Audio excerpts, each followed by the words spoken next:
What does it take to become a data analyst? Hi, welcome to my channel once more. My name is Analytical Amos, and in this channel I talk about data analysis from internship right till when you are a senior and even head of data analytics team. I'm starting a series, and in this series it's titled Raw and Unedited. So it's not going to be edited. I'll tell you everything as a kind of discussion. If you have any comments or any questions, you can put it in the comment section. But this is my first episode, and in this episode I'll be talking about what does it take to become a data analyst. Okay, looking back at myself, I'm 9 years plus now as a data analyst. I've always been an analyst. I didn't change to data science or data engineer, but perhaps I learned the skills of a data scientist and a data engineer while I was working. I've worked in different sectors, from fintech to logistics to e-commerce to social media. I've had quite a lot of experience in different tools, and I'm presently a senior growth analyst who I'm working. And I believe I can talk about things that might get you confused, things that are overwhelming for beginners, and I believe in my series you're going to get a lot. So you can subscribe, like, follow, and turn on notifications so that anything I say and you don't understand, or maybe I don't clarify you well, you can ask me in the comment section. I'll always reply, or better still, I'll use it for my next series. So I have a couple of episodes that will come on after now, but today let's stick to what does it take to become a data analyst. Based on personal experience, to become a data analyst, the first thing you need to have is interest. Yeah, because if you don't have the interest, forget it. At the end of the day, maybe some people do it because of the money. Personally, I didn't do it because of money. I was an electrical engineer, and I was doing well, but what made me become an analyst was because I wanted to work from home. Yeah, I really wanted to work from home in the comfort of home. And apart from that, I liked numbers. Even while I was an electrical engineer, I still worked with numbers. I helped my teammates with reports in Excel, and that's when I started growing the interest, and I discovered that I loved numbers. And at the end of the day, I decided I don't want to be on site job again. Let me go sit down somewhere and be crunching these numbers. So I had the interest of working with numbers, and I really wanted comfort. That's my story. So you need to have the interest at first.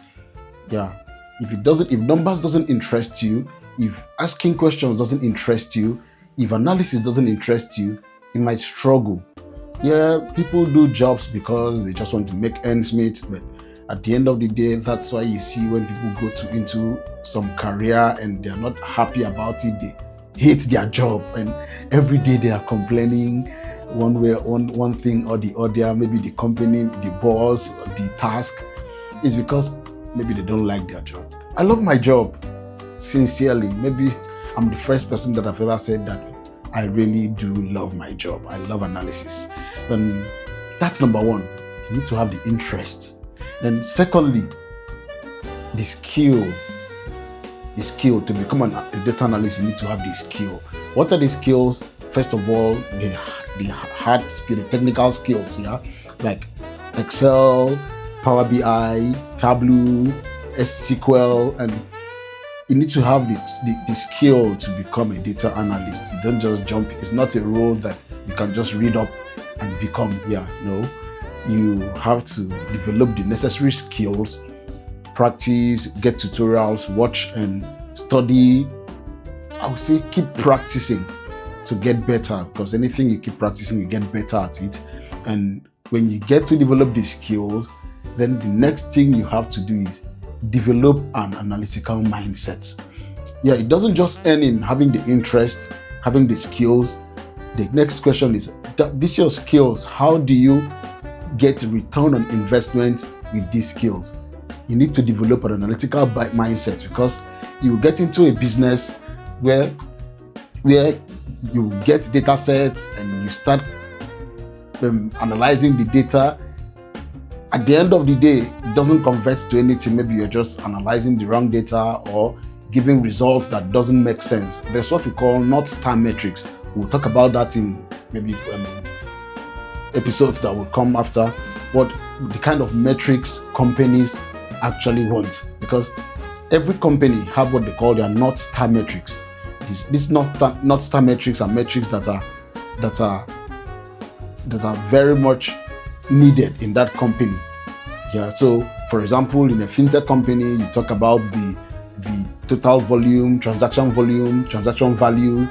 Yeah. In other companies have different kind of metrics that they look at. These are the metrics that bring them value, bring them money, bring them return on investment. So you have to have an analytical mindset in any company you are to be able to look at, okay, what do we look here? What is causing growth?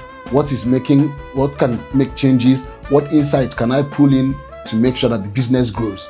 So you have to ask questions when other people are not asking. That's why you are the analyst, because at the end of the day, you'll be the go-to person to ask, where are we going?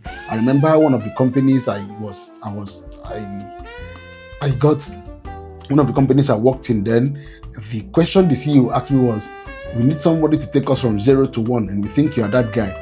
And I'm just an analyst, but at the end of the day, you are the guy. So 3 things I've mentioned, you need to have interest, the skills, and the analytical mindset. Then as a soft skill, I would say you need to have patience and perseverance. Yeah, as a soft skill, because there are times that the numbers will frustrate you, or maybe the dashboard will frustrate you, or maybe the code will frustrate you. And if you don't have patience, if you don't have perseverance, and if you cannot continue when you are under pressure, trust me, you will get frustrated, and you don't want to be in that place.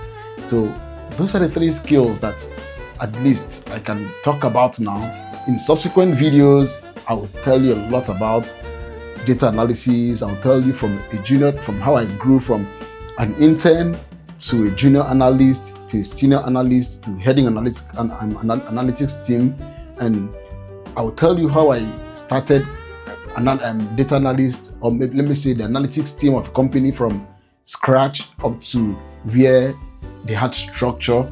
And I will tell you that I will break some kind of myths that maybe beginners have in different videos where they watch some kind of overwhelming or bulky tutorial videos and they get confused. I will give you step by step how to grow as an analyst from 0 to hero, like a popular YouTube guy say it, from 0 to hero. So trust me, it's going to be a long and interesting ride, and you don't want to miss it. So I would implore you, I would ask you to turn on that notification, subscribe, like, follow. So once I drop any episode, I might drop it every day, I might drop it every 2 days, I might drop twice a day, it depends. But I'm going to drop episodes that are going to be very much tailored to the challenges you are facing. And if I don't get the challenges you are facing, you are free to put it in the comment section, even on this video. Put it down there. Amos, talk about this. I want to know your view. I want to know your perspective, and I will tell you everything from my experience and the experiences of data analysts I've come in contact with. I've been in different groups, different networks. I've had different connections. I have friends who are seniors. If the ones I can't answer, I will definitely phone a friend. So I might actually phone a friend even while on seat to answer your questions and ask them, okay, somebody asked me this, what do you have to say? And you hear it directly from the horse's mouth. So subscribe, follow, let's get it going. So watch out for next episode. I remain Analytical Amos. See you.